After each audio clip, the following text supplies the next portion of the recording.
के साथ जो एड्रिनल ग्लैंड जिसको कहते हैं, तो एड्रिनल ग्लैंड और एक एंडोक्राइन ग्लैंड है।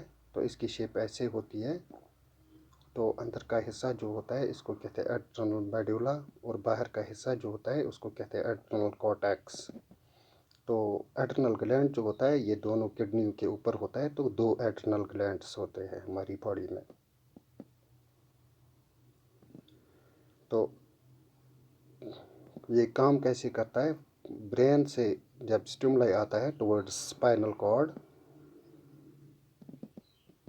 तो स्पाइनल कॉर्ड से इस एड्रिनल मेडुला की तरफ सेंसेशन जाती है, इम्पल्स जाती है जो इसको एक्टिवेट करती है। तो एड्रिनल मेडुला जो होता है इसके दो हार्मोन सेक्रेट होते हैं, that is adrenaline and non adrenaline, that are antagonistic in function. तो ये रेस्पॉन्स करता है, ये फाइट करता है हमारी बॉडी में in a sympathetic way. So that means it is active stress response.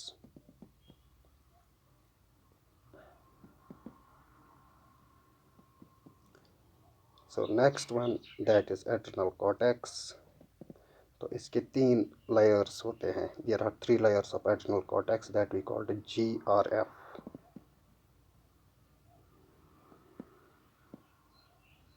So what does this GRF means? तो ये तीन layers होते हैं जो कि outer side of this adrenal cortex होते हैं. First glomerulosa, second one fasciculata, and third one that is reticularis.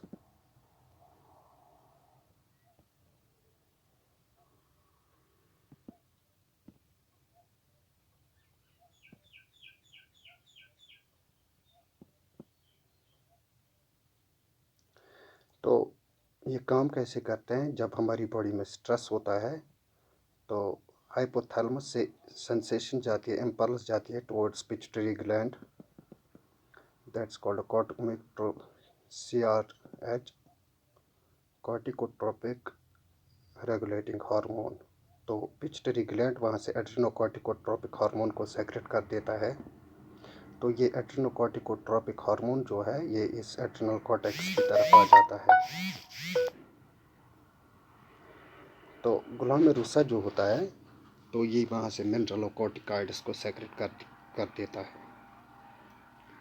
And second one that is fasciculata. Fasciculata क्या करता है, फेसिकुलेटा यहाँ से और एक हार्मोन सेक्रेट करता है, दैट्स कॉल्ड ग्लूकोकॉर्टिकॉइड्स और cortisols. And third one reticularis, that's androgen और सेक्स हार्मोन्स को ये सेक्रेट कर देता है, sex corticoids. So out of this fasciculata जो ग्लूकोकॉर्टिकॉइड्स को सेक्रेट करता है, ये नेगेटिव फीडबैक देता है towards the brain.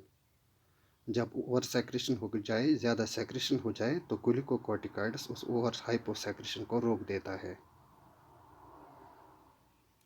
So let we take this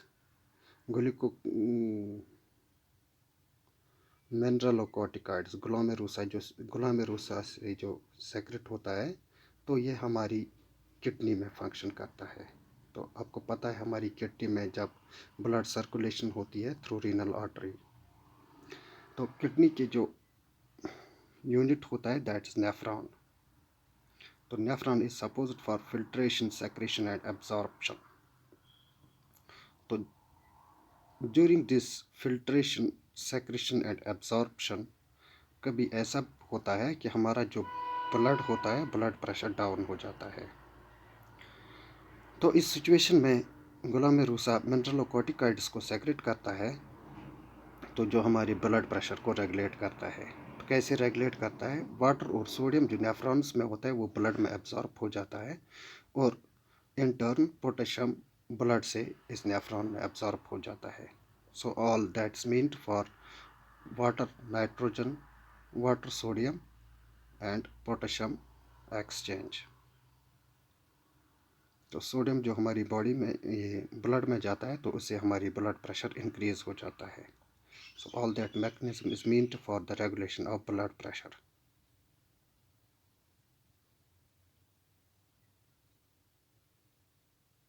यहाँ पर लिख के रख देते हैं, एड्रेनलिन स्टिमुलेट सोडियम वाटर को ब्लड में एब्जॉर्ब करता है और पोटेशियम को नेफ्रॉन्स में, जिससे हमारा ब्लड प्रेशर रेगुलेट होकर रख देता है, रेगुलेट रहता है।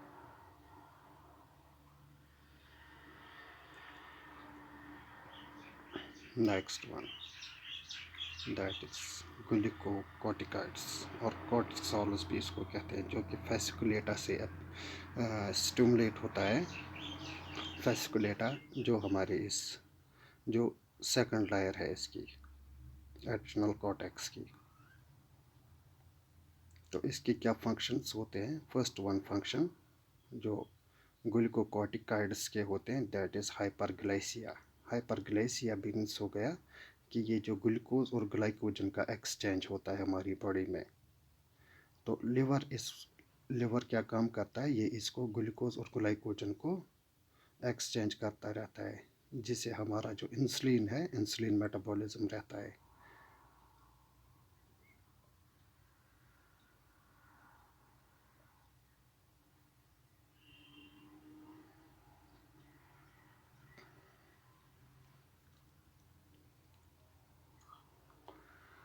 तो ब्लड शुगर लेवल को मेंटेन करने के लिए ग्लूकोकॉर्टिकॉइड्स होते हैं। सेकंड वन ब्लड प्रेशर को रेगुलेट करता है और इम्यून सिस्टम को सप्रेस करके रख देता है। दैट मीन्स पेन को कम कर देता है, जिससे हमारा इम्यून रिस्क जो है वो बढ़ जाता है। नेक्स्ट वन हमारी बोन्स में जो कैल्शियम होता है, तो वहाँ पर इससे क्या होता है, ओस्टोपोरोसिस रिस्क, यानी कि बोन के फ्रैक्चर होने का रिस्क ज़्यादा रहता है।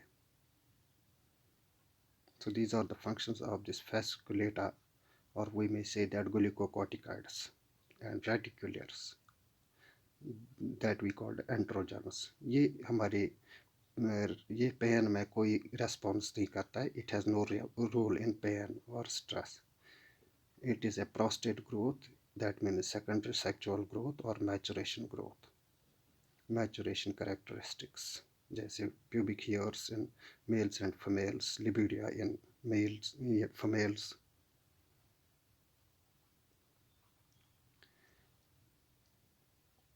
Thank you.